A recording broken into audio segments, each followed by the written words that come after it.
Salve galera do xadrez, vamos continuar aqui a playlist dos 1700 até os 1900 de partidas rápidas no chess.com. E hoje, né, vamos trazer aqui uma luta intensa entre Siciliana versus Alapim. Tem muitos jogadores que jogam com as peças negras e jogam de Siciliana que não sabem enfrentar o ataque Alapim. Então aqui eu vou mostrar algumas coisinhas bem básicas da Alapim e coisas que você deve evitar da Alapim, certo? Então o jogador faz E4 na posição, eu faço C5, a defesa siciliana, e o jogador agora faz cavalo F3 nessa posição, eu faço meu peão D6, o jogador faz C3, entrando para variações de Alapim. Detalhe aqui interessante que eu vou explicar, isso aqui é o seguinte, cara, às vezes a Alapim ela pode surgir de outra forma, ela pode não surgir com esse cavalo aqui nessa posição, né, ele tirando o cavalo. Então, já vou mostrar aqui uma forma de você destruir quem não utiliza o cavalo na Alapim. Por exemplo, vamos supor que antes desse cavalo, dele fazer esse cavalo, ele faça C3 aqui, certo? Aqui ele entra para uma Alapim mais aprofundada, várias teorias em relação a isso, certo? Se caso você tirar esse peão, ele já vai subir aqui e já vai te dar muitos problemas nessa posição. Por exemplo, tomada daqui, aqui, ele troca aqui nessa posição, você vem com o cavalo, aqui já tá muito bom pra ele, já tem saídas aqui, já tem cômodos, por exemplo, esse cheque. Cara, não vale muito a pena você deixar isso rolar, é chato pras peças negras também. Uma outra coisa que pode acontecer é você tirar o cavalo, em vez dele tomar, ele descer peão, então já vai recuar o seu cavalo. Vamos supor que você joga aqui, tá levando aqui, perde a porra do cavalo, não tem o que fazer, certo? Você vai ter que recuar o cavalo para baixo, então isso aqui já é ruim, você já tá deixando, ó, ele finca o centro desses peões, você tá fudido, entendeu? Então não deixa ele fazer isso aqui, você tá fudido se você deixar chegar nesse ponto aqui, certo? Beleza. Quando o jogador fizer C3 antes de cavalo F3 na Alapim, você vai fazer D5. Acabou a Alapim. Já era. Acabou a Alapim. Aqui tá suave, dá pra você jogar tranquilo. D5 aqui você destrói a Alapim. Porque ele vai ter que tomar na maioria das vezes. Você vai tomar aqui, se ele fizer esse lance aqui, você toma aqui, aqui. E tá tudo certo. Peão isoladinho, cavalo depois. Aqui pode fazer um grande roque, pode fazer cavalo, subir peão, tirar bispo, meter um pequeno roque. Tá tudo certo na posição da Alapim, certo? Então não se esqueçam, se ele for fazer esse lance aqui antes do cavalo, D5, certo? Já começa a ficar mais fácil para as peças negras. É óbvio que tem outros lances que pode ser até melhor, mas eu recomendo fazer esse D5 e se acostumar com esse estilo de jogo. Que assim você vai ver que vai ser muito fácil de enfrentar a Alapim, certo? Outro lance interessante aqui que o jogador pode fazer é cavalo F3 que ele faz, eu faço peão D6, vamos continuar a partida, ele faz C3, e aqui eu faço cavalo F6. E o jogador faz bispo E2, que o jogador fez isso. Ele entregou um peão. Cara, isso aqui é uma armadilha comum da Alapim. Não caiam nessa armadilha. Por quê? Porque se você tomar aqui, o jogador vai jogar dama atacando o cheque, atacando o teu cavalo. E você vai perder teu cavalo. Seu cavalo não volta pra cá. Não tem como jogar aqui, certo? Então você vai defender, vai cair um cavalo inteiro na posição. Porque você não teve... vamos dizer assim, discernimento pra pensar um pouquinho, cara. Pô, o cara tá entregando um peão na abertura, calma aí. Vou pegar aquele peão no desespero. Aí você pega o peão e perde o jogo.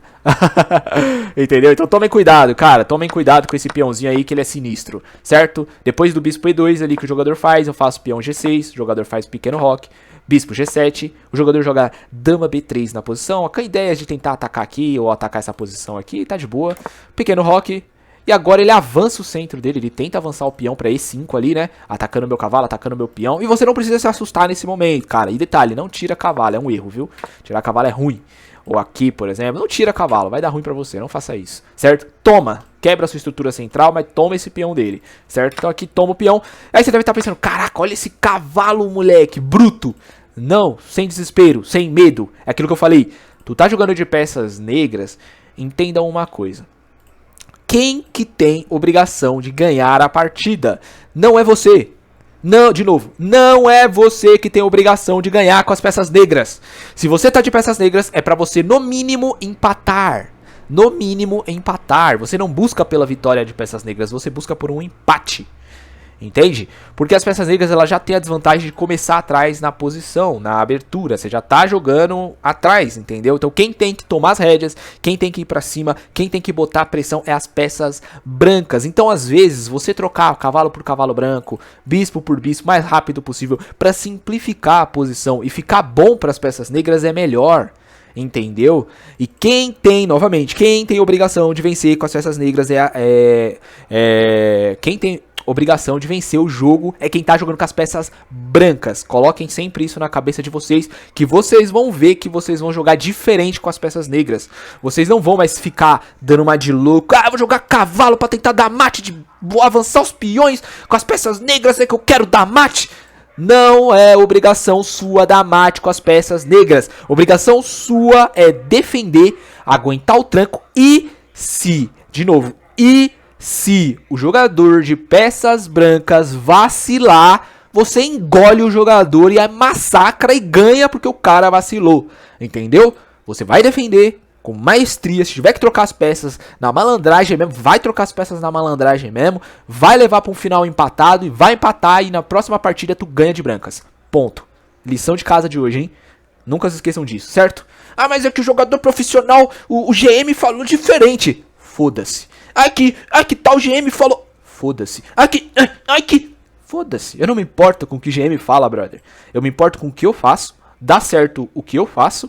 Não sou um jogador profissional. Eu me divirto jogando dessa forma. E se você gosta disso que eu ensino aqui, que eu mostro aqui, tá tudo certo. Tamo junto aí. Espero que você continue gostando, certo? Agora, se você quer ser um jogador pro player, GM ou algo assim do tipo, realmente você tem que dar ouvido pro GM.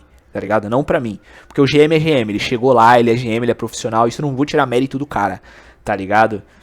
É simples assim. Aqui é jogador casual, cotidiano, que tá brincando, que tá se divertindo, entendeu? Ah, que o GM falou isso, que você tem que aprofundar 10 linhas. Eu não me importo com o que o GM falou que tem que aprofundar 10 linhas. Eu não tô nem aí. Eu jogo pra me divertir. Eu não jogo pro jogo ser chato, certo? Não tô estudando 20 mil... Por que eu tô falando tudo isso, né? Tá, vamos continuar. Mas vocês entenderam a posição, certo? Vamos aí. Cavalo D7 aqui. Jogador recua o cavalo dele. A minha ideia de cavalo D7 é pra trocar os cavalos aqui, certo? Jogador volta o cavalo pra F3. Eu faço meu peão B6 na ideia de defender as linhas da ala da dama. O jogador agora faz peão D4 aqui na posição. Eu simplesmente Opa, não capturei. Não. Vendo aqui, eu capturaria. Olhando aqui, eu acho que eu deveria ter capturado, certo? Uma beleza, certo? Joguei bispo, então, né? Bispo B7 na posição, certo? Aqui o jogador faz bispo F4 aqui. Agora eu capturei. Poderia ter capturado antes também, mas eu acho que eu fiz o princípio mais correto, né? Que é liberar bispo primeiro, certo? Beleza, peão toma D4 ali na posição. O jogador toma com o peão de F, D4. Eu jogo o cavalo D5 com a ideia de liberar minhas peças. E aqui tem uma estratégia. Agora você deve estar pensando, caraca, tem uma estratégia aí, me explica essa estratégia. Eu quero saber essa estratégia. Então eu vou te mostrar qual a estratégia que eu utilizei. Quando você tem um peão isolado do seu adversário, ele se torna um grande ponto fraco na posição do seu adversário. O que é um peão isolado? É um peão que não tem outros peões para defendê-lo. Exatamente, esse peão ele se torna um ponto fraco. Então toda a sua estratégia de jogo tem que ser voltada para atacar este peão. São duas coisas que você tem que fazer. Você tem que parar o avanço desse peão e atacá-lo. Como você vai fazer isso? Qual que é, agora outra estratégia boa para vocês entenderem. Qual que é a melhor peça para parar um avanço de um peão? É a dama? Não. É a torre? Não. É o bispo? Não. É outro peão? Não. É um cavalo. Exatamente, é um cavalo. Por exemplo, o bispo poderia jogar aqui tranquilamente, ainda tá ganhando um tempo na dama, certo? Porém, essa não é a melhor casa pro bispo. Não é bom pro bispo fazer isso. É ruim pro bispo fazer isso. A melhor casa para outra estratégia para vocês pegar a visão. A melhor casa para um bispo é um bispo longe dominando a diagonal. É um bispo lá no fundo do tabuleiro, protegido. Eu vou dar um exemplo muito bom aqui pra vocês. Vamos supor que minha torre tá aqui, ele faz esse lance e meu bispo tá aqui. Melhor posição pro bispo defensivo. Porque ele tá defendido pela torre e tá atacando tudo. Ninguém taca esse bispo, tá vendo? Poderosíssimo, é um bispo muito forte, tá ligado? É um bispo muito poderoso. Lógico que tem casas que poderiam ser melhor pro bispo, né? Um ataque melhor. Por exemplo, aqui nessa posição... vamos dar um exemplo. O bispo aqui com a torre aqui também não seria ruim, por exemplo, entende? Mas o bispo aqui, de alguma forma, eu sinto ele muito forte. Eu sei que ele não tem mais as diagonais, por exemplo, ele não tem mais as diagonais ao lado dele, mas não importa. O que importa é essa rasante aqui absurda, entendeu? Isso é importante pro bispo. O rasante dele é o importante, entendeu? Quanto mais protegido ele estiver e longe do centro do campo de batalha, melhor ainda. Vamos dizer que o cavalo seja o front né? O cavalo e os peões são fronte da linha de guerra. O bispo seja os arqueiros. Entenderam? Pegaram a levada? Tá ligado? Os bispos é pique o arqueiro, lá do fundo. Psiu, psiu, só dando uma de Legolas. Tá ligado? Só os arqueirão monstro. De longe, ou então os magos. Vamos dizer que os bispos sejam o mago, tá ligado? Os bispos é o mago, jogando as magias lá do fundo. E às vezes ele pega um dragãozinho e vai voando, tá ligado? Pique Gandalf, vai voando lá pro ataque, tá ligado? Mas vocês entenderam, o cavalo, os peões são linha de frente, o bispo tem que estar lá no fundo do mundo, protegido e atacando com o seu rasante poderosíssimo, certo? Então o bispo ele não é muito bom no centro, então não é bom pra parar um avanço de um peão, certo? Beleza. Nessa posição aqui, eu solto o cavalo, né, com a ideia de parar o avanço desse peão, não deixar esse peão avançar, que poderia ser um problema. E aqui eu coloco toda a minha estratégia em cima desse peãozinho aqui, né. Agora vou tentar bloquear esse peão primeiro, parei o avanço do peão, certo? E nessa posição aqui eu posso subir peão para proteger meu cavalo, e caso em algum momento ele troque meu cavalo por uma peça, eu posso subir peão e usar o peão também para bloquear. Só que aí eu também vou cair na mesma linha que eu te falei de estratégia, que é peão isolado também, né? Ficaria eu e ele com o peão isolado. Então a estratégia é não deixar isso acontecer. Bom, vamos continuar aqui, né? O jogador agora faz peão E3 aqui, com a ideia de proteger o peão dele de D4. Eu subo o meu peão, aquilo que eu falei, protejo melhor o meu cavalo ainda, mesmo com o bispo aqui protegendo. Ainda tem um peão fazendo reforço aqui no meu cavalo, né? Então, peão E6. O jogador joga cavalo C3 aqui, com a ideia de atacar e tentar as trocas. E aqui, novamente, maravilhosamente, eu mantenho meu cavalo com o outro cavalo. Então se ele tomar aqui, né, a gente tem um cavalo novamente aqui incomodando o avanço do peão, né? Estratégia maravilhosa. E sem falar que o meu cavalo fica muito forte, né, centralizado aqui. Horrível para enfrentar esse tipo de jogada, né? Mas beleza, certo? Aqui o jogador, ele faz cavalo E5, né, com a ideia de melhorar o cavalo dele. Foi um bom lance, é um bom lance, na verdade, né? E eu simplesmente faço meu peão aqui em A6, com a ideia de não deixar esses pulos chegar, esses bispos chegar e entrar nessa posição que daria muito problema. Então, bloqueei de novo aqui, certo? O jogador agora faz bispo G5 e agora eu faço o meu peão B5, com a ideia novamente de não deixar esses pulos chegar aqui e ele tentar atacar meu cavalo que para o peão dele, certo? Nessa posição, o jogador joga bispo na casa de F3 e agora eu jogo minha dama D6. O jogador captura o cavalo em F6, eu capturo com o bispo. O jogador joga aqui dando um pequeno duplo em mim, né? Tanto na dama quanto no meu bispo aqui, jogando o cavalo dele em E4. Eu volto a minha dama nessa posição, protegendo aqui meu bispo, né? Em E7. O jogador captura, eu capturo com o meu cavalo. Eu tiro dessa linha com a ideia de trocas aqui na posição. E o jogador, ele não aceita essa troca, mas eu aceito a troca, acabo trocando. Ele jogou antes torre D1 na posição e eu simplesmente troco em F3 os bispos, né? Ele vem com a dama dele para não quebrar o roque, nunca se esqueçam disso, por exemplo, aqui já seria algo ruim, não é muito bom, certo? Não deixa o seu roque quebrar, então ele vem com a dama certinho, isso aqui também é interessante para você. Eu volto o meu cavalo para a casa de proteção para não deixar novamente os avanços chatos dessa posição. Cavalo volta para D5 novamente. Jogador joga cavalo C6, né? E agora eu jogo minha dama D7, o jogador agora faz torre C1 e eu jogo aqui minha torre C8, certo? Tamo junto aqui, né? E esse lance começa a ficar interessante, porque ele tem que tirar esse cavalo daí, ele tira o cavalo daí, certo? Ele joga cavalo E5 na posição e eu quero agora que você pegue uma visão interessante.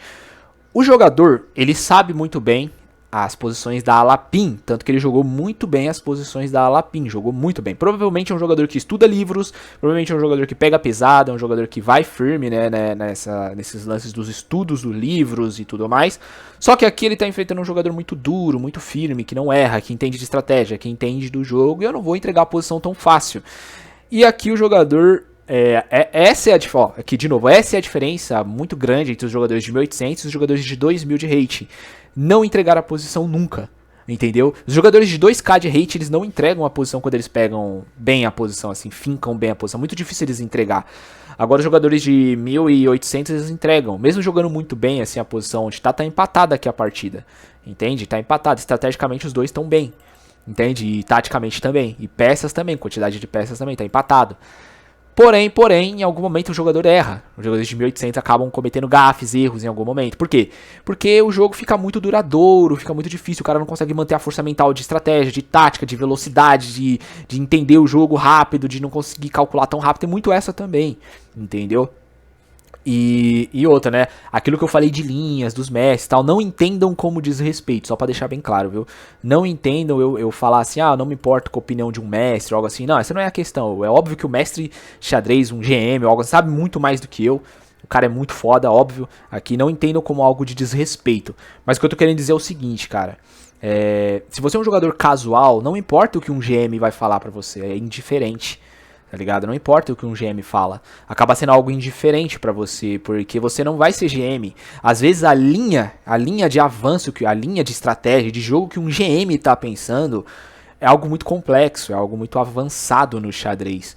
Entendeu? E aí você acaba não entendendo. Por exemplo, você vai pegar análise de jogadores profissionais aí no YouTube, por exemplo. GMs. Cara, às vezes o cara ele fala uma linha de xadrez que você não entende nada que ele tá falando. Você não compreende nada que o cara tá falando. E aí ele fala, pô, em livro tal, e você tem que ver essa linha aqui. Aí ele começa a falar várias linhas algébricas ali, você se perde. Você não entende porque ele fez tal lance. Você não entende o que tá acontecendo no tabuleiro, porque ele é um GM. Ele entende o xadrez de uma forma diferente, é outro nível. Então não entendam que eu falei, é muito desrespeitoso ou algo assim. Não, não é, cara. É tipo assim, é pro jogador casual, certo? Entendam que é pro jogador casual. Tô falando aqui pro jogador casual não ficar perdendo muito tempo vendo linhas de GM, tá ligado? Você tem que ver as linhas que você gosta de jogar, que você se sente confortável jogar, certo? Nossa, até fiquei rouco aqui, certo? Tá, vamos continuar aqui, vai. Jogador agora, eu jogo agora E7 aqui na posição, o jogador faz cavalo novamente em C6. E nessa posição eu falei, quer saber, empate, vamos tentar empatar isso aqui, né? Então a linha meio que se repetiu, né, se você for ver, ó. Aqui, volta, e agora ele jogou torre, e aqui foi o erro grave, aquilo que eu falei pra vocês. Cara, aqui foi o erro grave da partida, entendeu? Aqui foi o erro grave. Aí você tá se perguntando, cara, que erro que ele fez aí? Cara, ele entregou cavalo, aqui, entregou cavalo, entendeu? Ele entregou cavalo, ele simplesmente entregou cavalo. Então assim, o jogador jogou certo, a Alapim, ele jogou a abertura que ele escolheu pra jogar muito bem. Foi pra cima, ele fincou a posição aqui. Aqui eu acabei nem vendo, né? Deixa eu só mostrar aqui que o tempo aqui tá diferente, né? Ô, droga. Deixa eu colocar aqui, eu deixei o tempo aqui, o tempo nem rolou, né? Mas ó aqui, ó, como é que tá o tempo aí, 3 minutos e 16, né? Então aqui ele entregou o cavalo, cara. É óbvio que eu vou aceitar esse cavalo, né? Não sou besta. E aí ele viu que aí desesperou o jogo dele. Ele começou a jogar rápido, tentou ganhar no tempo aqui, trocou as peças e eu fiquei com uma peça a mais que ele aqui na posição. Então aqui já é muito triste, né? O jogador agora joga um H3, tentando desespero. Eu domino a coluna, né? Só pra deixar bem claro aqui. Agora eu vou até jogar um pouquinho mais rápido pra mostrar pra vocês, porque agora eu tô com uma peça a mais, né? Aqui é só manter o jogo certinho, não vacilar, que o jogo tá ganho. Subo a minha dama na 7ª fileira, ele sobe o peão, joga a minha torre, dominando devagar as peças, pega o peão dele em A3, né? Começa a dominar, começa a pegar os peões, tento trocar e evitar, né? Que ele, por exemplo, aqui... Eu tô evitando esses cheques, né, nessa posição pra ele não dar um perpétuo. Por exemplo, se ele entrasse aqui, ele poderia dar cheque, eu teria que tirar meu rei, ele voltaria dando cheque aqui, eu volto o meu rei, ele volta pra cá, ele poderia tentar dar uma perpétua, né? Se eu jogo aqui, ele joga a dama de volta nessa posição, eu jogo o peão, ele toma e já começa a entrar linhas que eu não quero, certo? Então aqui eu tento trocar as damas o mais rápido possível, pra o jogo ficar mais fácil ainda. Ele joga a dama dele em B8, eu jogo meu rei em G7, e aí ele tenta fazer de tudo pra atacar minhas peças. E eu simplesmente começo a dominar a posição inteira da partida. O jogador começa a trocar as peças, não tem muito que ele possa fazer. Cheque, cheque, cheque, cheque e checkmate. Nesta posição aqui. Nesse momento o jogador estava com 18 segundos, né? E eu estava com 32. Entendeu? Eu ganhei do cara no tabuleiro e ganhei do cara no tempo. Ganhei nas duas posições de xadrez. Olha que bizarro, né? Bizarro não. É isso que eu falo pra vocês. Essa é a minha recomendação pra você que quer melhorar no xadrez. Entendeu? Cara, ó, aqui, pra você ter mais ou menos essa visão, você tem que ganhar no tabuleiro. Tá perdendo no tempo? Não importa. Perca no tempo, tá tranquilo perder no tempo. Não importa. Partidas de 10 minutos, não se importe muito com o tempo. Você tem que ganhar no tabuleiro primeiro. Quando você começar a ganhar no tabuleiro, você vai agora tentar ganhar no tabuleiro e no tempo. Tá ligado? Porque aí você sempre vai estar ganhando no tabuleiro, você vai se acostumar a sempre ganhar no tabuleiro e também sempre ganhar no tempo. Entendeu? Xadrez, simplesmente xadrez, certo? Espero que não tenha se sentido ofendido, né, com alguma coisa que eu falei aqui em relação aos grandes mestres. Eu tenho um total respeito por eles, só pra deixar bem claro aqui, certo? Tamo junto aí, espero que vocês estejam gostando disso aqui. Espero que continuem, tamo junto aí. Agradeço a você que acompanha isso aqui, é nóis. Partiu a próxima partida.